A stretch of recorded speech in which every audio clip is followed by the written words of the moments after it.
आज हम एक ऐसी यात्रा पर निकलने वाले हैं जो केवल इतिहास के पन्नों की नहीं बल्कि मानव चेतना की सबसे गहरी परतों में उतरने की यात्रा है।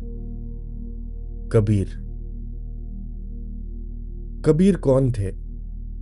एक जुलाहा, एक कवि, एक संत, या फिर कुछ और जो शब्दों की परिभाषाओं से परे है? ठहरिए, सोचिए। जब हम किसी को संत कहते हैं तो क्या अर्थ है इसका? संत कबीर का जन्म 15वीं शताब्दी में काशी में हुआ था। कोई कहता है 1398 में, कोई कहता है 1440 में। लेकिन क्या महत्वपूर्ण है जन्म की तिथि, या फिर महत्वपूर्ण है वह चेतना जो इस रूप में प्रकट हुई? वेदांत हमें सिखाता है कि शरीर तो केवल एक वाहन है, एक उपाधि है। असली सत्य तो आत्मा यानी शुद्ध चेतना है। कबीर के जीवन की कथा भी यही कहती है। किंवदंतियां कहती है कि वे लहरतारा तालाब में कमल के फूल पर प्रकट हुए थे और नीरू तथा नीमा नामक मुस्लिम जुलाहा दंपत्ति ने उसे पाला। देखिए, यही से शुरू होती है कबीर की क्रांति। न हिंदू न मुस्लिम, बस एक चेतना जो दोनों परंपराओं से पोषित होती है और फिर दोनों से परे चले जाती है।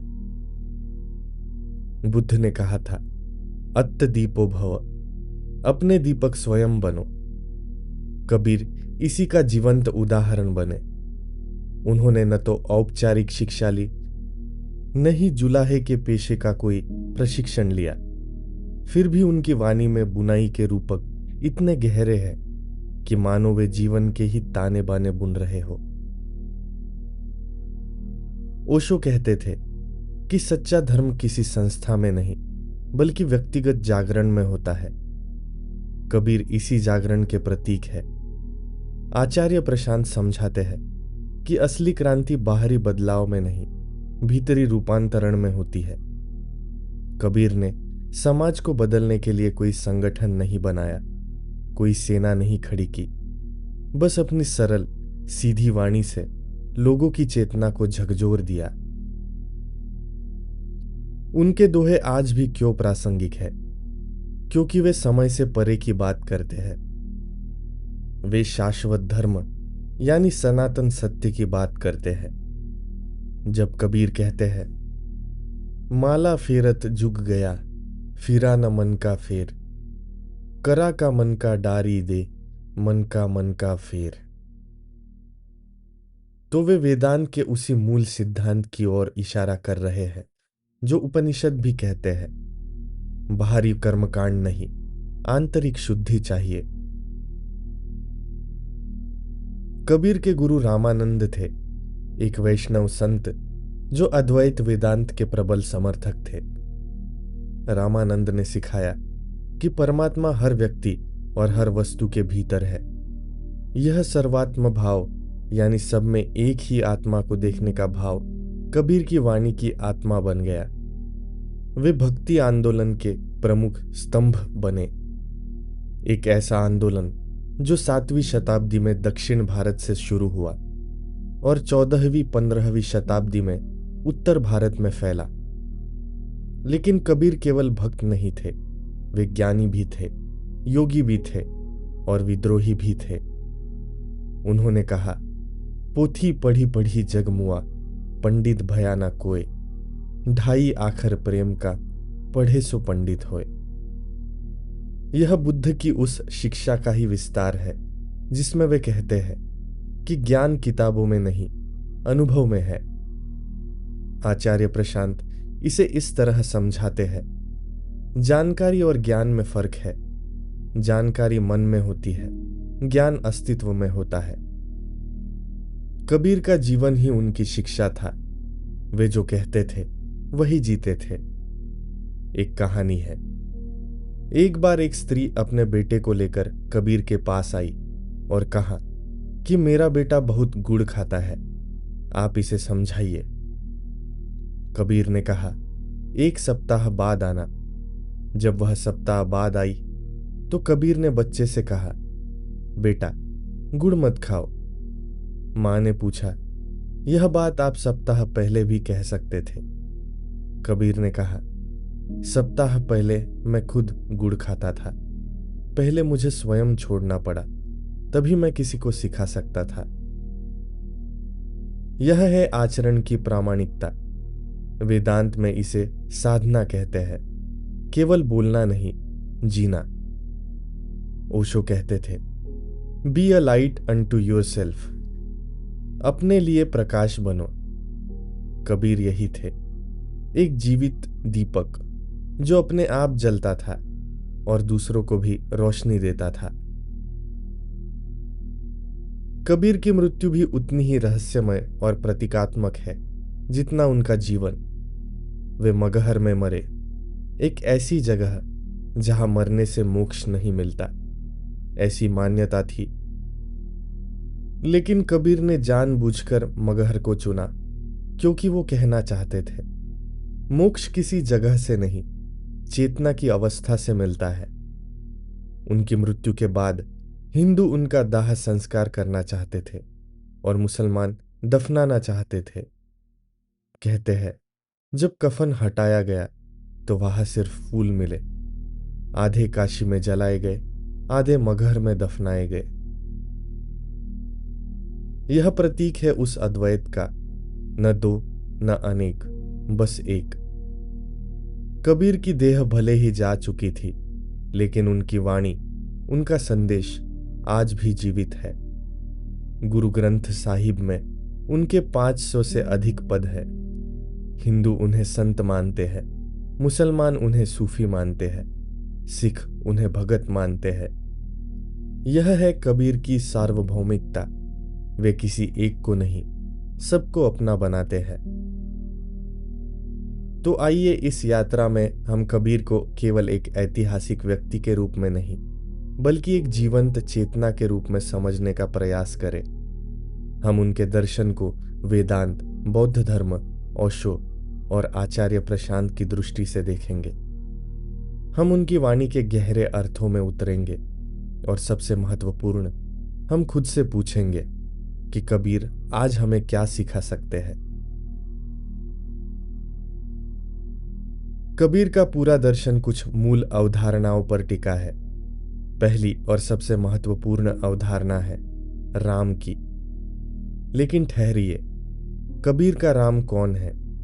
क्या यह वही राम है जो अयोध्या में राजा थे? नहीं, कबीर का राम तो वह निर्गुण ब्रह्म है, वह निराकार परम सत्ता है जिसका कोई रूप नहीं, कोई नाम नहीं। वेदांत में इसे ब्रह्म कहते हैं। वह परम तत्व जो सर्वव्यापी है, सर्वशक्तिमान है और सर्वज्ञ है। जब कबीर कहते हैं, कस्तूरी कुंडल बसे मृग ढूंढे बनमाही, ऐसे घट घट राम है दुनिया देखे नाही, तो वे उपनिषदों के उस महावाक्य तत्त्वम असि, तू वही है की बात कर रहे हैं। कस्तूरी हिरण की नाभि में होती है, लेकिन हिरण उसे बाहर जंगल में खोजता है। वैसे ही परमात्मा हमारे भीतर है, लेकिन हम उसे बाहर मंदिरों और मस्जिदों में खोजते हैं। यह अवधारणा बुद्ध की अनात्मा की अवधारणा से भिन्न लगती है, लेकिन गहराई में देखें तो दोनों एक ही बात कह रहे हैं। बुद्ध कहते हैं, कोई स्थायी आत्मा नहीं है। कबीर कहते हैं, जो तुम सोचते हो वह तुम नहीं हो, असली तुम तो वह राम है जो सब में है। दोनों का निशाना एक ही है, अहंकार का विसर्जन। आचार्य प्रशांत इसे झूठे अस्मिता का विघटन कहते हैं। जब हम यह समझ लेते हैं कि मैं केवल शरीर नहीं, मन नहीं, नाम नहीं हूं, तब असली मैं का पता चलता है। दूसरी महत्वपूर्ण अवधारणा है माया की। कबीर कहते हैं, माया महाठगिनी हम जानी, तिरगुन फांस लिए कर डोले, बोले मधुरी बानी। माया का अर्थ है भ्रम, वह पर्दा जो सत्य को ढक देता है। वेदांत में माया एक बहुत गहरी अवधारणा है। यह जगत मिथ्या नहीं है, लेकिन यह पूर्ण सत्य भी नहीं है। यह एक सापेक्ष सत्य है जो ब्रह्म की शक्ति से प्रकट होता है। ओशो इसे इस तरह समझाते हैं, फिल्म के पर्दे पर जो दिखता है वह झूठ नहीं है, लेकिन वह पूरा सच भी नहीं है। असली सच तो वह प्रकाश है जो प्रोजेक्टर से आता है और पर्दे पर छवियां बनाता है। वैसे ही यह जगत झूठा नहीं है, लेकिन इसे ही सब कुछ मान लेना भ्रम है। कबीर यही कह रहे हैं, माया ठगिनी है, क्योंकि वह हमें असली से भटकाकर नकली में उलझा देती है। तीसरी मुख्य अवधारणा है साधना, यानी आंतरिक अनुशासन की। कबीर कहते हैं, साधो यह मुर्दों का गाँव, पीर मरे पैगंबर मरे, मरे सकल जहान, कोई ना बाचा ऐसा जो देखी दीदार। यह कबीर कह रहे हैं कि सब मर जाते हैं, लेकिन कोई विरला ही ऐसा है जो जीवित रहते परमात्मा का साक्षात्कार कर ले। यह जीवन मुक्ति की वेदांती अवधारणा है। मोक्ष मरने के बाद नहीं, अभी यही मिल सकता है। बुद्ध ने निर्वाण की बात की, जो अभी और यही संभव है। ओशो कहते थे, enlightenment is not something to be achieved in future, it is to be realised now. आत्मज्ञान भविष्य में पाने की चीज नहीं, अभी यही जानने की बात है। कबीर की साधना भी यही है, न तो भविष्य की प्रतीक्षा, न अतीत का पश्चाताप, बस वर्तमान में जागरूकता। चौथी अवधारणा है सहजता की। कबीर कहते हैं, साधो सहज समाधि भली। सहज का अर्थ है स्वाभाविक, जो प्रयास से नहीं बल्कि समझ से आता है। यह ज़ेन बुद्ध धर्म की नेचुरलनेस की अवधारणा है। जब हम प्रयास करते हैं तो अहंकार होता है, मैं साधना कर रहा हूं। लेकिन जब समझ आती है तो सहजता आती है, कोई करने वाला नहीं, बस होना। आचार्य प्रशांत समझाते हैं, जब हम कहते हैं मुझे ध्यान करना है, तो यह द्वंद्व है। ध्यान कोई करने की चीज नहीं, होने की अवस्था है। कबीर की सहजता भी यही है। वे जुलाहा थे, कपड़ा बुनते थे, लेकिन उसी में उनकी साधना थी। काम करना और ध्यान करना अलग अलग नहीं, एक ही हो गए। पांचवी महत्वपूर्ण अवधारणा है गुरु की। कबीर गुरु को सर्वोच्च स्थान देते हैं। वे कहते हैं, गुरु गोविंद दोऊ खड़े, काके लागू पाए, बलिहारी गुरु आपने, गोविंद दियो बताए। गुरु और भगवान दोनों सामने खड़े हो तो पहले गुरु के चरण छूने चाहिए, क्योंकि गुरु ने ही भगवान का मार्ग बताया। लेकिन यहां गुरु का अर्थ क्या है? क्या वह कोई व्यक्ति है? वेदांत में गुरु शब्द का विश्लेषण बहुत सुंदर है। गु यानी अंधकार, रु यानी दूर करने वाला। गुरु वह है जो अज्ञान के अंधकार को दूर करे। यह जरूरी नहीं कि वह कोई व्यक्ति हो। बुद्ध ने अपने अंतिम समय में कहा, अप दीप भव, स्वयं का दीपक बनो। गुरु बाहर नहीं, भीतर है। ओशो ने भी कहा, बाहरी गुरु तो सिर्फ शुरुआत है, असली गुरु तो भीतर की चेतना है। कबीर के लिए रामानंद बाहरी गुरु थे, लेकिन उनका असली गुरु तो वह राम था जो भीतर था। आचार्य प्रशांत कहते हैं, गुरु का अर्थ है वह तत्व जो तुम्हें तुम्हारी सीमाओं से मुक्त करे।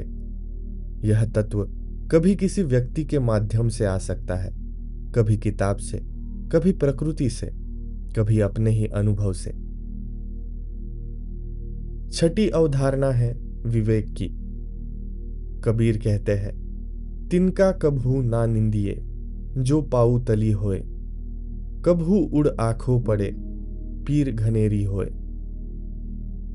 छोटे से तिनके की भी निंदा मत करो जो पैर के नीचे है, क्योंकि वही तिनका जब हवा में उड़कर आंख में गिरता है तो बहुत तकलीफ देता है। यह विवेक है, हर चीज को, हर स्थिति को समझदारी से देखना।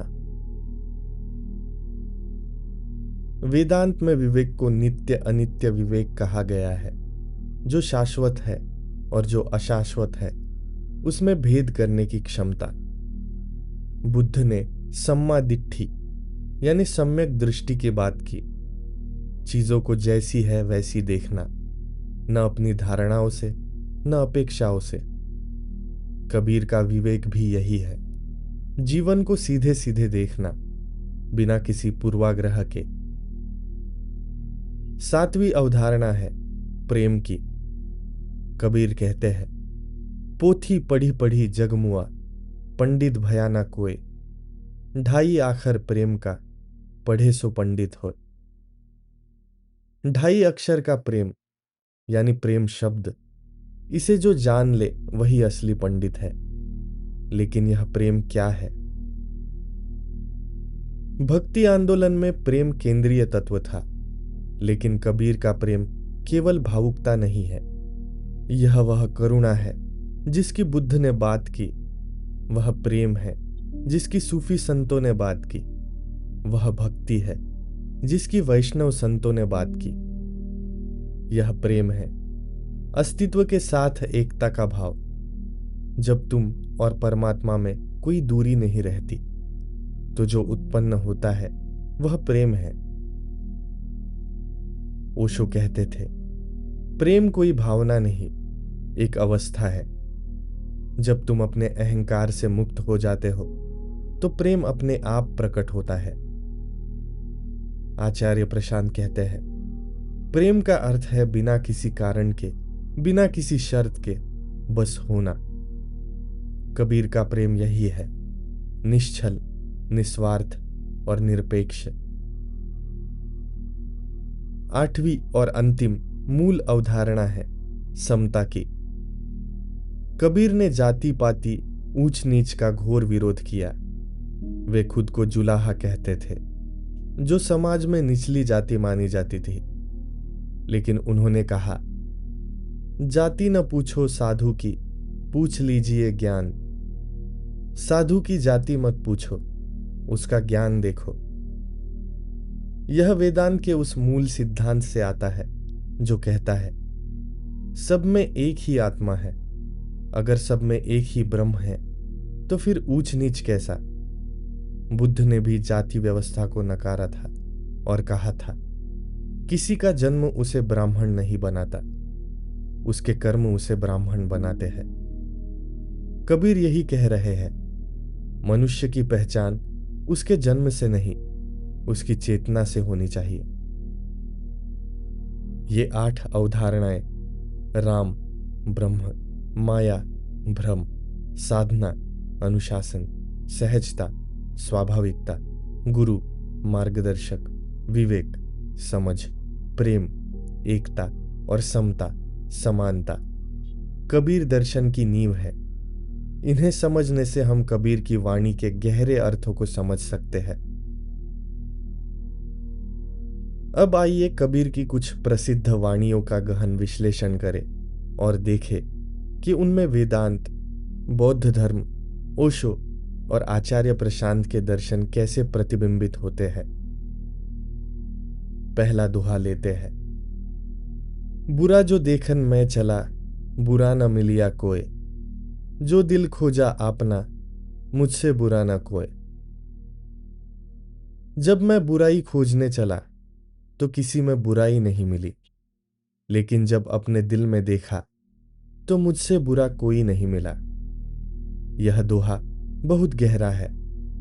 सतही स्तर पर यह विनम्रता का संदेश लगता है, लेकिन गहराई में यह आत्म अन्वेषण की बात कर रहा है। वेदांत कहता है, आत्मानम विद्वी, अपने आत्मा को जानो, लेकिन आत्मा को जानने के लिए पहले अहंकार को जानना होगा। कबीर यही कह रहे हैं, जब तक तुम अपनी कमियों को नहीं देखते, तब तक तुम अपने अहंकार को नहीं पहचानते, तब तक तुम दूसरों में बुराई देखते रहोगे। यह प्रोजेक्शन की मनोवैज्ञानिक अवधारणा है। हम अपनी कमियों को दूसरों पर प्रोजेक्ट कर देते हैं। बुद्ध ने कहा था, सब दुख की जड़ तृष्णा है। लेकिन तृष्णा क्यों होती है? क्योंकि हम खुद से संतुष्ट नहीं हैं। कबीर का यह दोहा यही कह रहा है। जब तुम अपने भीतर झांकोगे तो पाओगे कि सारी समस्या वही है। ओशो कहते थे, दूसरों को बदलने की कोशिश मत करो, खुद को बदलो। आचार्य प्रशांत कहते हैं, समस्या बाहर नहीं, तुम्हारी दृष्टि में है। कबीर यही बता रहे हैं। दूसरा दोहा, माटी कहे कुम्हार से, तू क्या रोंदे मोए, एक दिन ऐसा आएगा मैं रो दूंगी तोए। मिट्टी कुम्हार से कहती है, तू क्यों मुझे रोंद रहा है, एक दिन ऐसा आएगा जब मैं तुझे रोंदूंगी, जब तू मर जाएगा और मिट्टी में मिल जाएगा। यह दोहा मृत्यु की याद दिलाता है, लेकिन केवल डराने के लिए नहीं, बल्कि जगाने के लिए। वेदांत में मरणम यानी मृत्यु पर चिंतन एक महत्वपूर्ण साधना है। जब तुम समझ लेते हो कि यह शरीर नश्वर है, तो फिर अहंकार नहीं रहता। अहम ब्रह्मास्मि, मैं ब्रह्म हूं। यह तब समझ आता है जब तुम समझ लेते हो कि मैं शरीर नहीं हूं। कबीर यही कह रहे हैं, तुम जिसे रौंद रहे हो तुम खुद वही हो। यह शरीर मिट्टी का है और मिट्टी में वापस जाएगा। बुद्ध ने अनित्य यानी अस्थिरता पर बहुत जोर दिया। उन्होंने कहा, सब कुछ बदलता है, कुछ भी स्थायी नहीं। जब तुम इसे गहराई से समझ लेते हो तो फिर आसक्ति नहीं रहती। कबीर का यह दोहा भी यही सिखा रहा है। ओशो कहते थे, death is not the enemy, unawareness is. मृत्यु दुश्मन नहीं है, अजागरूकता दुश्मन है। कबीर मृत्यु की याद दिलाकर हमें जागरूक कर रहे हैं। तीसरा दोहा, चलती चाकी देखकर दिया कबीरा रोए, दुई पाटन के बीच में साबुत बचा न कोय। चलती चक्की को देखकर कबीर रो पड़े। दो पाटों के बीच में कोई साबुत नहीं बचता। यह दोहा द्वंद्व की बात कर रहा है। जिंदगी में हम हमेशा दो विपरीत चीजों के बीच फंसे रहते हैं, सुख दुख, प्रशंसा निंदा, लाभ हानि। वेदांत में द्वंद्वातीत यानी द्वंद्व से परे जाने की बात की गई है। जब तक तुम सुख दुख में फंसे हो तब तक तुम मुक्त नहीं हो। मुक्ति तब है जब तुम दोनों के साक्षी बन जाते हो, न सुख में खुश न दुख में दुखी। कबीर की चक्की के दो पार्ट यही द्वंद्व है। लेकिन ध्यान दो, चक्की के ठीक बीच में एक छेद होता है जहां कुछ भी नहीं पिसता, वह केंद्र है। कबीर उसी केंद्र में रहने की बात कर रहे हैं। बुद्ध ने मध्यम मार्ग की बात की, न अति भोग न अति त्याग, ठीक बीच में रहो। यह भी वही केंद्र है। ओशो कहते थे, be in the world but not of the world. संसार में रहो लेकिन संसार के मत बनो। आचार्य प्रशांत कहते हैं, समस्या यह नहीं कि तुम क्या करते हो, समस्या यह है कि तुम उससे चिपकते हो। कबीर की चक्की का केंद्र यही है, जहां तुम होते हो लेकिन प्रभावित नहीं होते। चौथा दोहा, कबीरा खड़ा बाजार में मांगे सबकी खैर, ना काहू से दोस्ती ना काहू से बैर। कबीर बाजार में खड़े होकर सबकी खैरियत मांगते हैं, न किसी से दोस्ती न किसी से दुश्मनी। यह दोहा तटस्थता की बात कर रहा है, लेकिन यह उदासीनता नहीं है। यह समभाव है, सबके प्रति समान भाव। वेदांत में समत्व की बहुत चर्चा है। गीता में कृष्ण कहते हैं, सम दुख सुख धीरम। जो सुख दुख में समान है वही धीर है। कबीर यही समता दिखा रहे हैं। लेकिन यह समता क्यों? क्योंकि जब तुम सब में एक ही ब्रह्म देखते हो तो फिर मित्र शत्रु का भेद कैसा? बुद्ध ने मैत्री और करुणा की बात की। सबके प्रति मैत्री भाव और सबके दुख के प्रति करुणा, यह भेदभाव रहित प्रेम है। कबीर का मांगे सबकी खैर यही करुणा है। ओशो कहते थे, जब तुम चुनाव नहीं करते, यह अच्छा यह बुरा, तो तुम मुक्त हो जाते हो। आचार्य प्रशांत कहते हैं, प्रेम में कोई भेद नहीं होता। अगर तुम किसी एक को प्रेम करते हो और दूसरे को नहीं, तो वह प्रेम नहीं, लगाव है। 5वां दोहा, दुख में सुमिरन सब करे, सुख में करे ना कोई। जो सुख में सुमिरन करे, तो दुख काहे को होए। दुख में सब याद करते हैं, सुख में कोई नहीं करता। अगर सुख में याद करो तो दुख ही क्यों हो। यह दोहा बहुत व्यावहारिक है। हम भगवान को तभी याद करते हैं जब मुसीबत आती है, लेकिन कबीर पूछ रहे हैं, क्यों? वेदांत कहता है, ब्रह्म सदा तुम्हारे साथ है, तुम उसे भूल जाते हो, इसलिए दुख होता है। जब तुम उसे याद रखते हो तो दुख कैसा? यह स्मरण यानी याद रखने की साधना है। तत्त्वम असि, तू वही है, इसे लगातार याद रखना। कबीर का सुमिरन यही है। बुद्ध ने सती यानी सजगता की बात की। हर पल सजग रहो। तुम कौन हो, क्या कर रहे हो, क्यों कर रहे हो, यही सुमिरन है। ओशो कहते थे, remembering is not thinking about God, it is being aware of your true nature. याद करना भगवान के बारे में सोचना नहीं, बल्कि अपने असली स्वरूप के प्रति जागरूक रहना है। आचार्य प्रशांत कहते हैं, दुख इसलिए होता है क्योंकि तुम भूल जाते हो कि तुम कौन हो। कबीर यही याद दिला रहे हैं। 6वां दोहा, जब मैं था तब हरि नाही, अब हरि है मैं नाही। प्रेम गली अति साकरी, तामे दो न समाही। जब मैं अहंकार था तब हरि परमात्मा नहीं था, अब हरि है तो मैं नहीं हूं। प्रेम की गली बहुत संकरी है, उसमें दो नहीं समा सकते। यह दोहा अद्वैत का सबसे सुंदर वर्णन है। वेदांत का मूल सिद्धांत है, एक मेवाद्वितीयम, एक ही है, दूसरा नहीं। जब तक मैं है तब तक द्वैत है। जब मैं मिट जाता है तो अद्वैत रह जाता है। कबीर बता रहे हैं कि परमात्मा को पाने के लिए अहंकार को खोना पड़ता है। यह तिजोरी की चाबी नहीं है कि दोनों साथ रह सके। यह पानी में नमक घुलने जैसा है। नमक मिट जाता है, लेकिन पूरे पानी में फैल जाता है।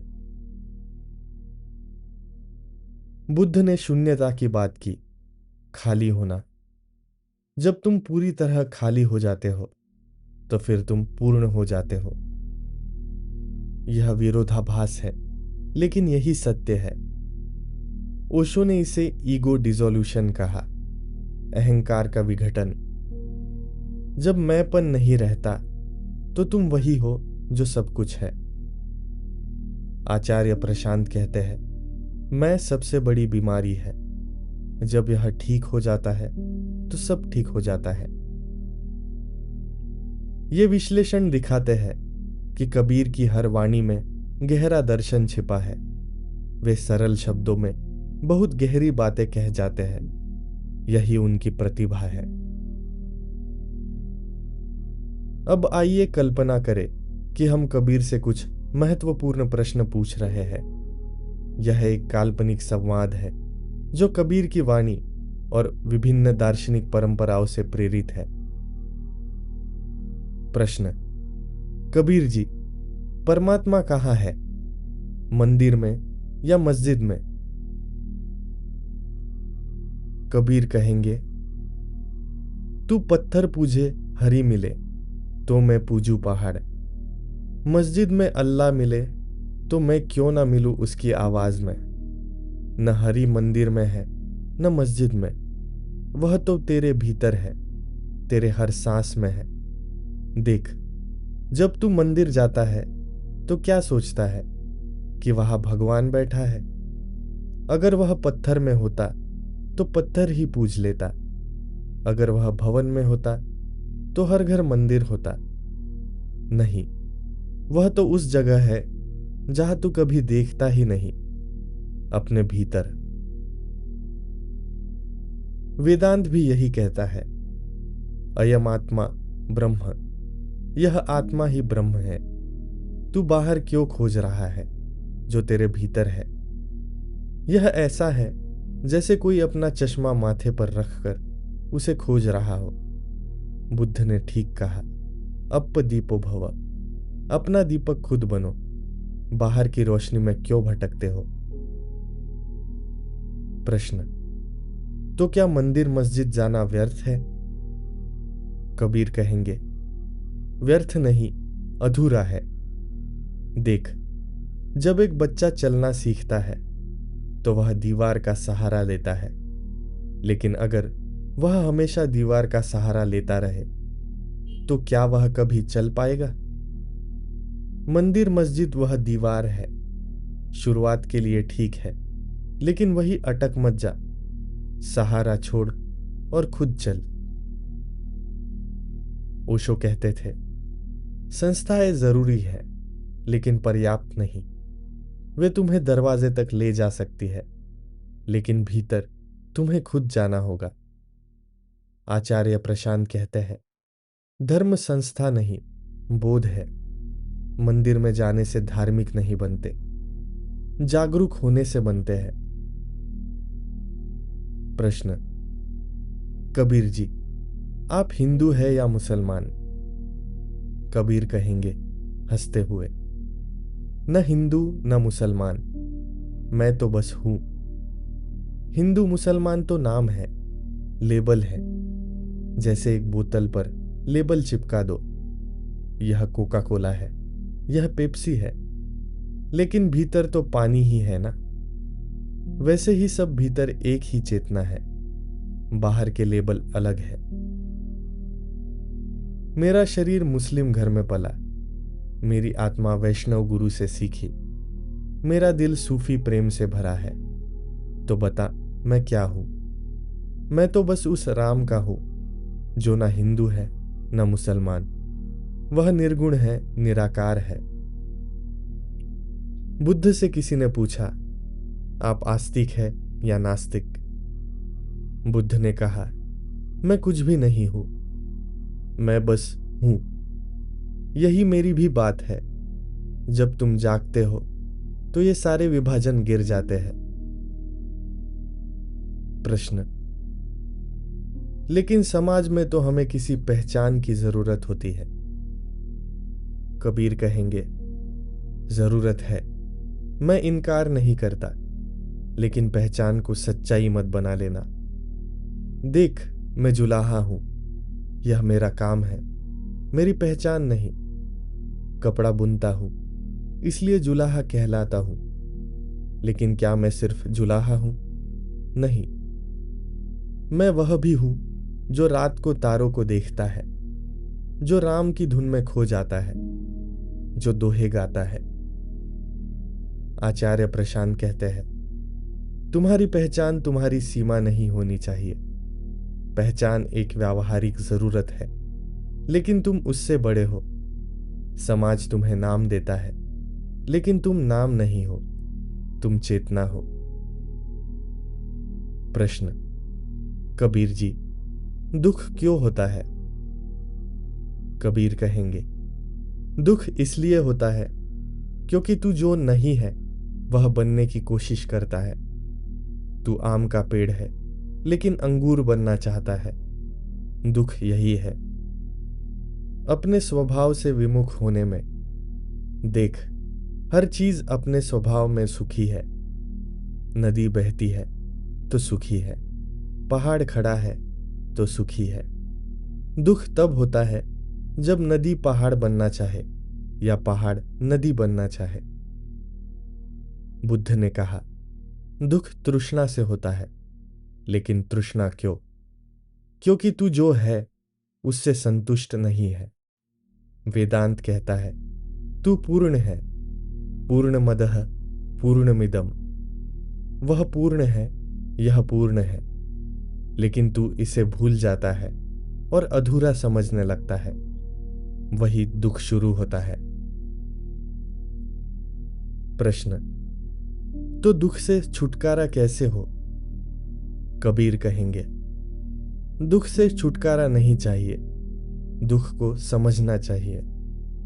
जब तू समझ जाएगा कि दुख क्यों होता है तो वह अपने आप चला जाएगा। यह ऐसा है जैसे अंधेरे कमरे में तू डर रहा है। जैसे ही रोशनी जलाएगा डर चला जाएगा। रोशनी ने डर को नहीं भगाया, बस तूने देख लिया कि डरने की कोई बात नहीं थी।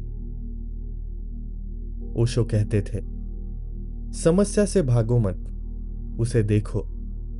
जब तुम किसी चीज को पूरी जागरूकता से देखते हो तो वह बदल जाती है। आचार्य प्रशांत कहते हैं, दुख को खत्म करने की कोशिश में मत लगो, उसे समझने की कोशिश करो।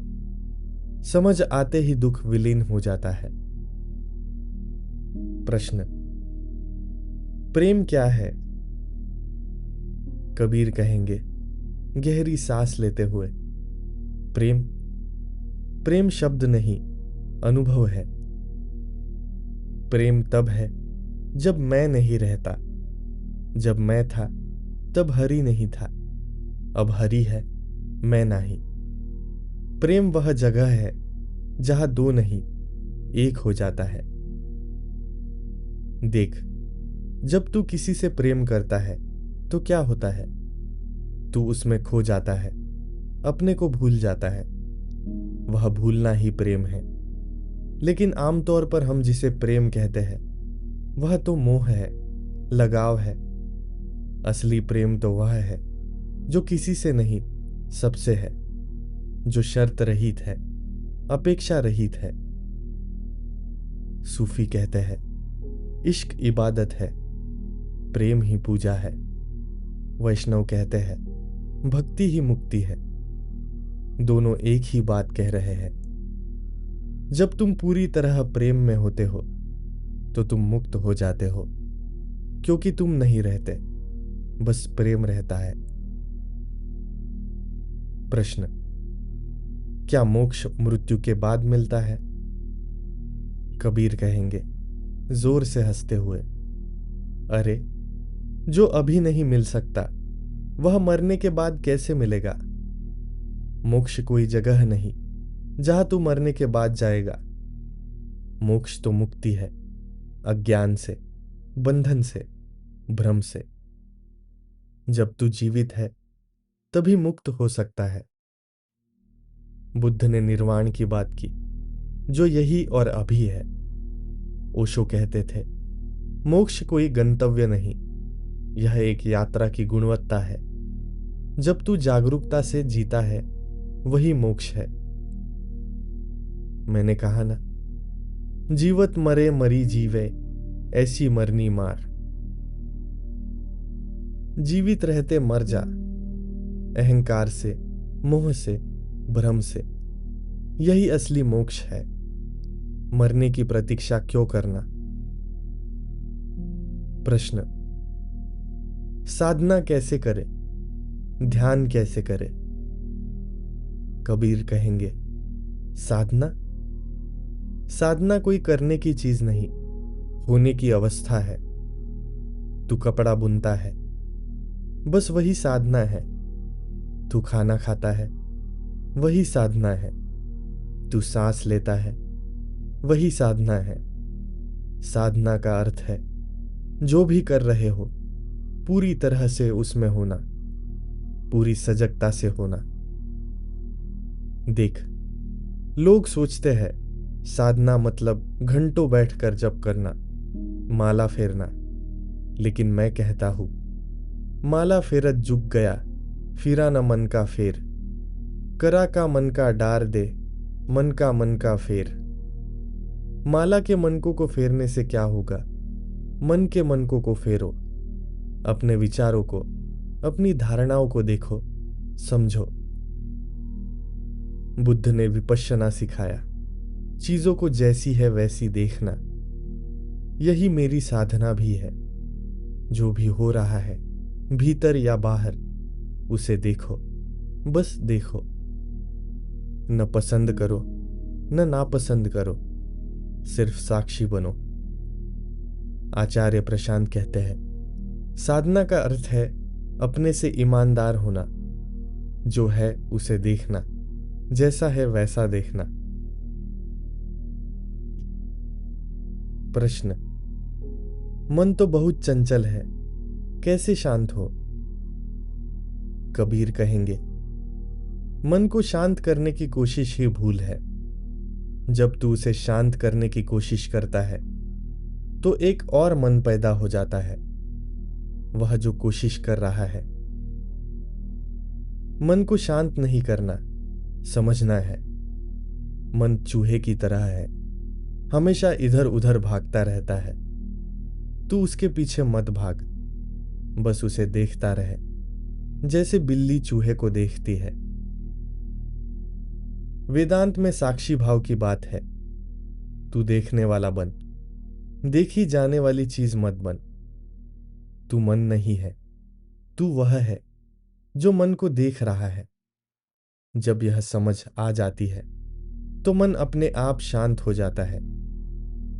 ओशो कहते थे, the watcher is the transformation. देखने वाला ही रूपांतरण है। अब सवाल आता है, यह सब दर्शन बहुत अच्छा है, लेकिन रोजमर्रा की जिंदगी में इसे कैसे जिए?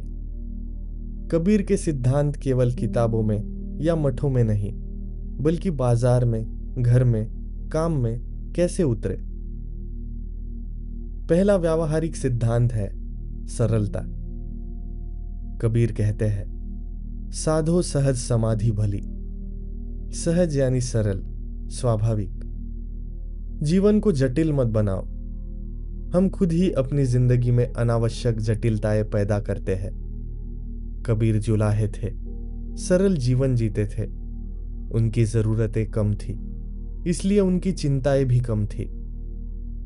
आज के युग में देखो, हमारे पास जितना ज्यादा सामान है उतनी ही ज्यादा चिंताएं हैं। एक कार है तो उसकी चिंता, एक मकान है तो उसकी चिंता।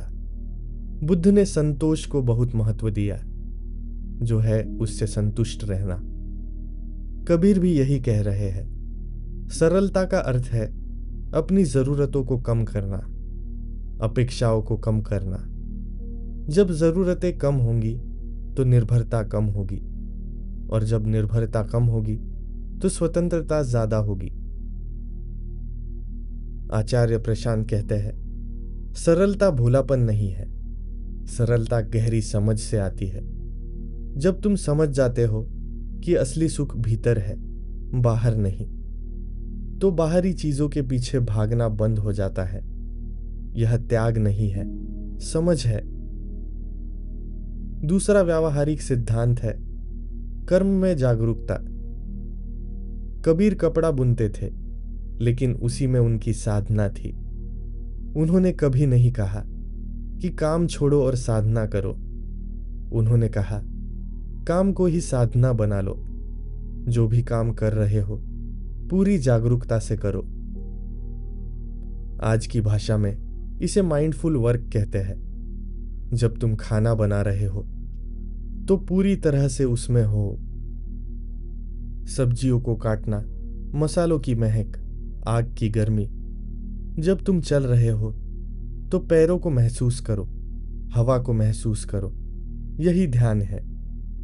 बुद्ध ने सम्मा कम्मंत यानी सम्यक कर्म की बात की। हर काम को पूरी सजगता से करना।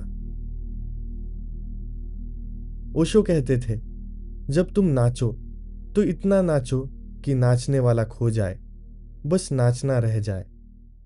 यही कबीर की साधना भी है। काम को बोझ मत समझो, उत्सव बनाओ। जब तुम पूरी तरह किसी काम में होते हो तो समय का पता नहीं चलता, थकान का पता नहीं चलता। वही समाधि की अवस्था है। तीसरा सिद्धांत है संबंधों में प्रेम और समता। कबीर ने कहा, ना काहू से दोस्ती, ना काहू से बैर। इसका मतलब यह नहीं है कि संबंध मत बनाओ। इसका मतलब है संबंधों में आसक्ति मत रखो। प्रेम करो, लेकिन बिना शर्त के, बिना अपेक्षा के। देखो, हम जिसे प्रेम कहते हैं वह अक्सर सौदा होता है। मैं तुम्हें प्यार करूंगा अगर तुम मेरी अपेक्षाओं पर खरे उतरोगे। यह प्रेम नहीं, व्यापार है। असली प्रेम तो वह है जो बिना किसी कारण के होता है। तुम किसी को इसलिए प्यार नहीं करते कि वह सुंदर है या अमीर है या तुम्हारी देखभाल करता है। तुम बस प्यार करते हो क्योंकि प्यार करना तुम्हारा स्वभाव है। वेदांत कहता है, सर्वभूतेषु आत्मानम। सब प्राणियों में आत्मा को देखो।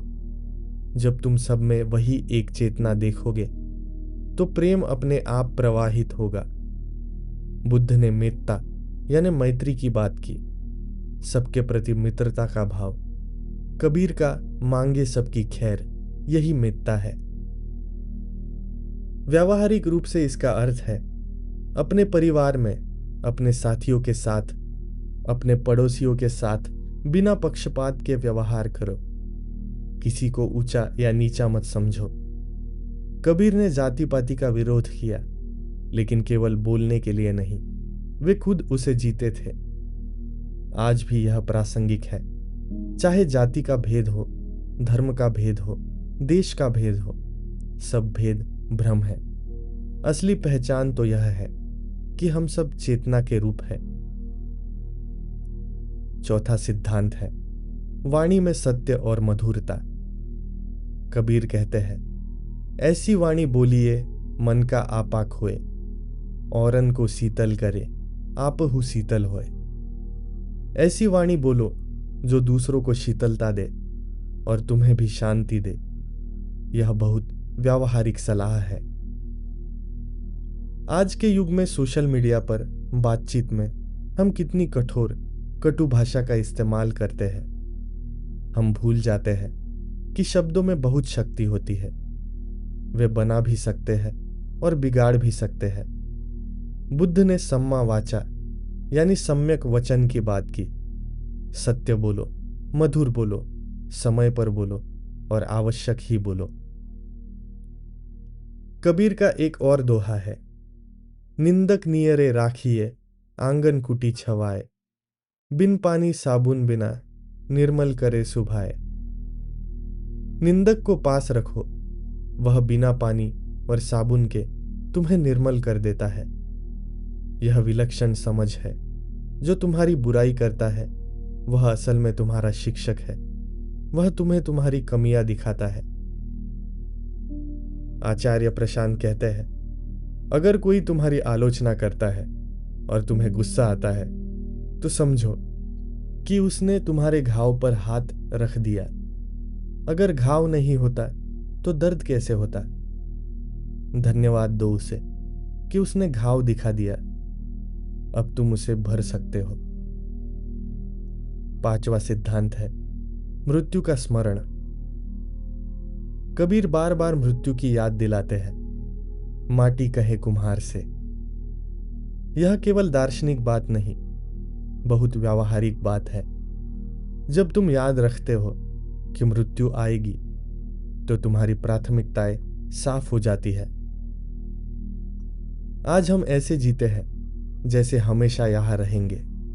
इसलिए छोटी छोटी बातों पर झगड़ते हैं, अहंकार में फंसे रहते हैं, समय बर्बाद करते हैं। लेकिन अगर तुम हर दिन सुबह उठकर याद करो कि यह आखिरी दिन हो सकता है, तो तुम कैसे जियोगे? क्या तुम झगड़ोगे? क्या तुम क्रोध करोगे? नहीं, तुम प्रेम करोगे, तुम क्षमा करोगे, तुम जीवन का उत्सव मनाओगे। ओशो ने एक सुंदर बात कही, live each moment as if it is your last and one day you will be right. हर पल को ऐसे जियो जैसे यह आखिरी हो, और एक दिन तुम सही साबित होगे। यही कबीर का संदेश भी है। छठा सिद्धांत है विवेक का उपयोग। कबीर कहते हैं, तिनका कबहू ना निंदिए। छोटी चीजों को भी महत्व दो। यह विवेक है। हर चीज, हर व्यक्ति, हर स्थिति का मूल्य समझना। व्यावहारिक जीवन में इसका अर्थ है, जल्दबाजी में फैसले मत लो, किसी को जल्दी से जज मत करो। हर सिक्के के दो पहलू होते हैं। जो आज दुश्मन लगता है, कल मित्र साबित हो सकता है। जो आज असफलता लगती है, कल सीख बन सकती है। आचार्य प्रशांत कहते हैं, विवेक का अर्थ है पूरी स्थिति को देखना, केवल एक पहलू को नहीं। जब तुम्हारे पास विवेक होता है तो तुम प्रतिक्रिया नहीं करते, प्रत्युत्तर देते हो। प्रतिक्रिया अचेतन है, प्रत्युत्तर सचेत है। सातवां और बहुत महत्वपूर्ण सिद्धांत है करुणा। कबीर कहते हैं, सबके प्रति दया भाव रखो। लेकिन करुणा का अर्थ क्या है? क्या यह दया है? नहीं। दया में ऊंच नीच का भाव होता है। मैं ऊपर हूं, तुम नीचे हो, इसलिए मैं तुम पर दया कर रहा हूं। लेकिन करुणा में समानता है। करुणा का अर्थ है दूसरे का दुख अपना दुख समझना। बुद्ध ने करुणा को बहुत महत्व दिया। उन्होंने कहा, मैत्री से तुम दूसरों के सुख में खुश होते हो, करुणा से तुम दूसरों के दुख में दुखी होते हो। व्यावहारिक रूप से इसका अर्थ है, जो जरूरतमंद हो उसकी मदद करो, लेकिन अहंकार से नहीं। जो दुखी हो उसे सांत्वना दो, लेकिन उपदेश देने के लिए नहीं। जो गलती करे उसे क्षमा करो, लेकिन श्रेष्ठता के भाव से नहीं। करुणा में विनम्रता होती है। यह समझ कि हम सब एक ही यात्रा में हैं, सब एक ही नाव में हैं। अब आओ कबीर के दर्शन की रोशनी में खुद को देखें। यह खंड प्रश्नों का है, वे प्रश्न जो तुम्हें खुद से पूछने चाहिए। कबीर कहते थे, जो दिल खोजा आपना, मुझसे बुरा ना कोई। तो आओ अपने दिल में झांके। पहला प्रश्न, मैं कौन हूं? यह सबसे बुनियादी और सबसे गहरा प्रश्न है। तुम कहते हो, मैं फलाना हूं, यह तुम्हारा नाम है। तुम कहते हो, मैं डॉक्टर हूं, इंजीनियर हूं, यह तुम्हारा पेशा है। तुम कहते हो, मैं हिंदू हूं, मुसलमान हूं, यह तुम्हारा धर्म है। लेकिन यह सब तो लेबल है, पहचान है। असली तुम कौन हो? वेदांत का सबसे महत्वपूर्ण प्रश्न यही है, को अहम, मैं कौन हूं? जब तुम इस प्रश्न को गहराई से पूछते हो तो सारी झूठी पहचानें गिरने लगती है। मैं शरीर नहीं हूं, क्योंकि शरीर बदलता है, बचपन से जवानी, जवानी से बुढ़ापे तक। लेकिन जो देख रहा है वह तो वही है। मैं मन नहीं हूं, क्योंकि विचार आते जाते रहते हैं। लेकिन जो उन्हें देख रहा है वह तो स्थिर है। तो फिर मैं कौन हूं? कबीर कहेंगे, तुम वह राम हो जो सब में है, वह चेतना हो जो सर्वव्यापी है। बुद्ध कहेंगे, प्रश्न गलत है, कोई स्थायी मैं नहीं है, बस एक प्रवाह है। ओशो कहेंगे, जब तुम पूछना बंद कर दोगे तभी जानोगे। आचार्य प्रशांत कहेंगे, तुम वह हो जो प्रश्न पूछ रहा है, उत्तर नहीं। यह प्रश्न तुम्हें रोज पूछना चाहिए। जब तुम सुबह उठो, पूछो, मैं कौन हूं? जब तुम काम पर जाओ, पूछो, मैं कौन हूं? जब तुम सोने जाओ, पूछो, मैं कौन हूं? धीरे धीरे यह प्रश्न तुम्हारी सभी झूठी पहचानों को तोड़ देगा और तुम अपने असली स्वरूप से मिलोगे। दूसरा प्रश्न, मैं क्या चाहता हूं? सतही स्तर पर जवाब आसान है। मैं धन चाहता हूं, प्रसिद्धि चाहता हूं, सुख चाहता हूं। लेकिन गहराई में जाओ, तुम ये सब क्यों चाहते हो? धन क्यों? ताकि सुरक्षित महसूस करो। प्रसिद्धि क्यों? ताकि महत्वपूर्ण महसूस करो। सुख क्यों? ताकि दुख से बचो। तो असल में तुम क्या चाहते हो? तुम शांति चाहते हो, तुम प्रेम चाहते हो, तुम स्वतंत्रता चाहते हो। लेकिन कबीर कहेंगे, यह सब तो तुम्हारे भीतर पहले से है, तुम बाहर क्यों खोज रहे हो? कस्तूरी कुंडल बसे, मृग ढूंढे बनमाही। कस्तूरी तुम्हारे भीतर है, लेकिन तुम जंगल में खोज रहे हो। यह प्रश्न तुम्हें अपनी प्राथमिकताओं के बारे में सोचने को मजबूर करता है। तुम अपना समय कहाँ बिता रहे हो? अपनी ऊर्जा कहाँ लगा रहे हो? क्या तुम वाकई जो चाहते हो उसके लिए काम कर रहे हो, या फिर समाज जो कहता है वह कर रहे हो? आचार्य प्रशांत कहते हैं, ज्यादातर लोग वह नहीं चाहते जो वे सोचते हैं कि चाहते हैं। वे वह चाहते हैं जो दूसरे चाहते हैं कि वे चाहे। यह कंफ्यूजन है। स्पष्टता तभी आती है जब तुम सच में अपने भीतर देखते हो। तीसरा प्रश्न, मैं किससे डरता हूं? डर, यह सबसे बड़ी बाधा है। कबीर कहते हैं, भय काहू को देत नहीं, नहीं भय मानत आन। न किसी को डराओ, न किसी से डरो। लेकिन हम सब डरते हैं, मृत्यु से, असफलता से, अस्वीकृति से, अकेलेपन से। लेकिन डर क्यों? क्योंकि हम अपनी पहचान को इतना महत्व देते हैं। मैं सफल व्यक्ति हूं, अगर असफल हो गया तो क्या होगा? मैं अच्छा व्यक्ति हूं, अगर कोई मुझे बुरा कहे तो क्या होगा? यह अहंकार का खेल है। बुद्ध ने कहा, सभी दुख का कारण आसक्ति है। जब तुम किसी चीज से चिपकते हो, चाहे वह सुख हो या दुख, सफलता हो या असफलता, तब डर पैदा होता है। क्योंकि तुम जानते हो कि सब कुछ बदलता है, कुछ भी स्थायी नहीं। वेदांत कहता है, जब तुम समझ जाते हो कि तुम वह शाश्वत चेतना हो जो कभी नहीं मरती, तो डर कैसा? यह प्रश्न पूछो, मैं किससे डरता हूं? और फिर उस डर को देखो। उससे भागो मत, उसके साथ बैठो। जब तुम किसी डर को पूरी जागरूकता से देखते हो तो वह अपनी ताकत खो देता है। ओशो कहते थे, fear is just absence of awareness. डर सिर्फ जागरूकता की अनुपस्थिति है। चौथा प्रश्न, मैं किससे चिपका हुआ हूं? आसक्ति, यह बंधन की जड़ है। हम किसी न किसी चीज से चिपके रहते हैं। रिश्तों से, धन से, स्थिति से, विचारों से। कबीर कहते हैं, जो घट प्रेम न संचरे, सो घट जान मसान। लेकिन यहां प्रेम और आसक्ति में फर्क समझना जरूरी है। आसक्ति में भय होता है, कहीं यह मुझसे छूट ना जाए। प्रेम में विश्वास होता है, यह मेरा है या नहीं फर्क नहीं पड़ता, मैं बस प्रेम करता हूं। आसक्ति बांधती है, प्रेम मुक्त करता है। अपने आप से पूछो, तुम किन चीजों के बिना रह नहीं सकते? और फिर गहरे जाओ, क्यों नहीं रह सकते?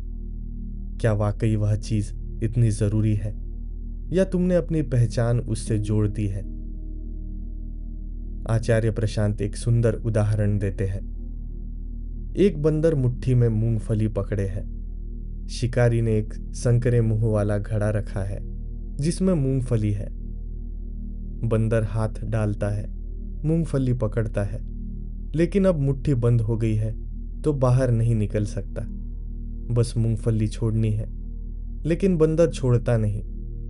हम भी ऐसे ही है, छोटी छोटी चीजों को पकड़े हुए और फंसे हुए।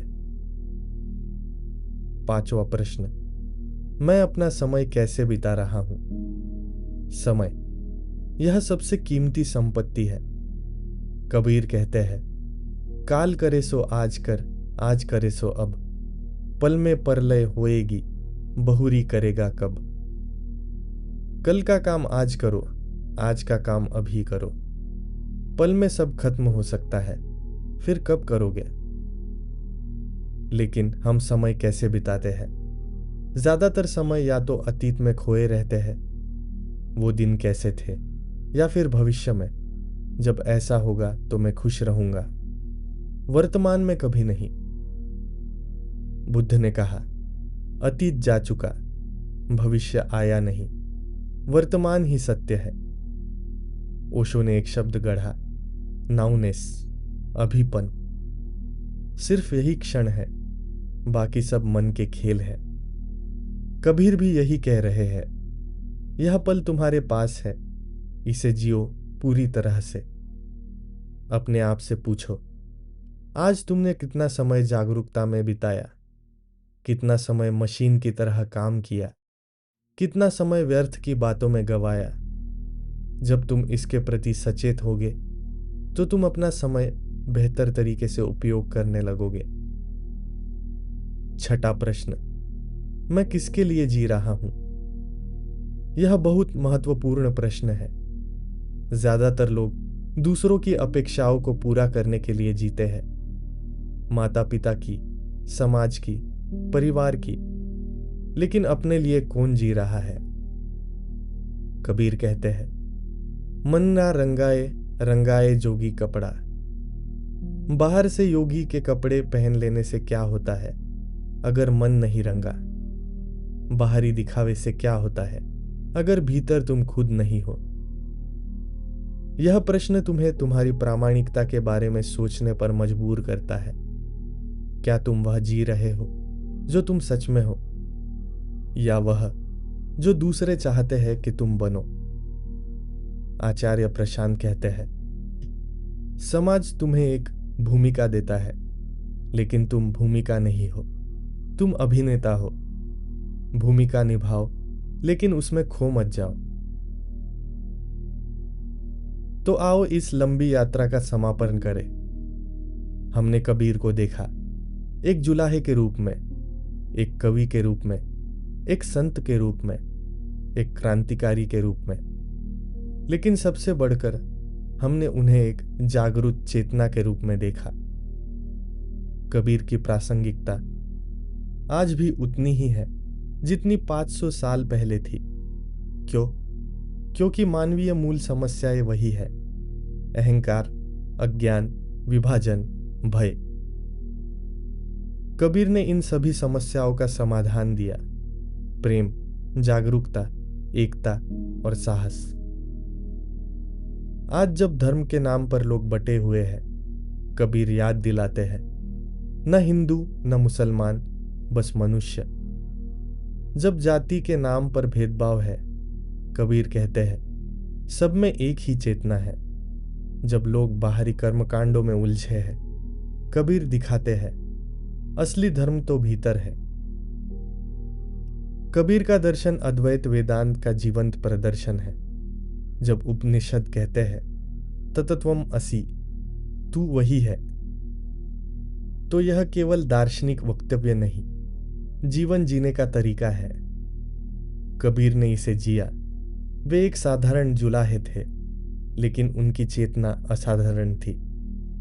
यह दिखाता है कि आत्मज्ञान किसी वर्ग, जाति या शिक्षा का मोहताज नहीं। यह हर किसी का जन्मसिद्ध अधिकार है। बौद्ध धर्म की जो सहजता, जो सजगता, जो करुणा है, वह सब कबीर में मिलती है। जब बुद्ध कहते हैं कि दुख का कारण तृष्णा है, तो कबीर कहते हैं माया महाठगिनी। दोनों एक ही बात कह रहे हैं, अलग भाषा में, अलग संदर्भ में, लेकिन सार एक ही है। ओशो जिस विद्रोह की बात करते हैं, संस्थागत धर्म से, रूढ़िवादिता से, अंधविश्वास से, वह विद्रोह कबीर में पहले से था। कबीर ने न तो वेद माने न कुरान माने। उन्होंने कहा अपना अनुभव ही असली ज्ञान है। यह ओशो के अपने प्रकाश स्वयं बनों का ही विस्तार है। आचार्य प्रशांत की जो स्पष्टता है, जो तीक्ष्णता है, जो सवाल पूछने की क्षमता है, वह कबीर में भी दिखती है। कबीर कभी डिप्लोमैटिकली नहीं बोलते, वे सीधे सीधे धार से बात करते हैं। उनके दोहे तलवार की तरह है, सीधे चुभते हैं और सच दिखाते हैं। तो कबीर से हम क्या सीखते हैं? पहला, सरलता। जीवन को जटिल मत बनाओ, जितना सरल उतना सुंदर। दूसरा, प्रामाणिकता। जो हो वह बनो, दिखावा मत करो। तीसरा, जागरूकता। हर पल सचेत रहो, मशीन मत बनो। चौथा, प्रेम। बिना शर्त, बिना अपेक्षा, बस प्रेम। पांचवा, साहस। सच के लिए खड़े होने का साहस, भले ही पूरी दुनिया खिलाफ हो।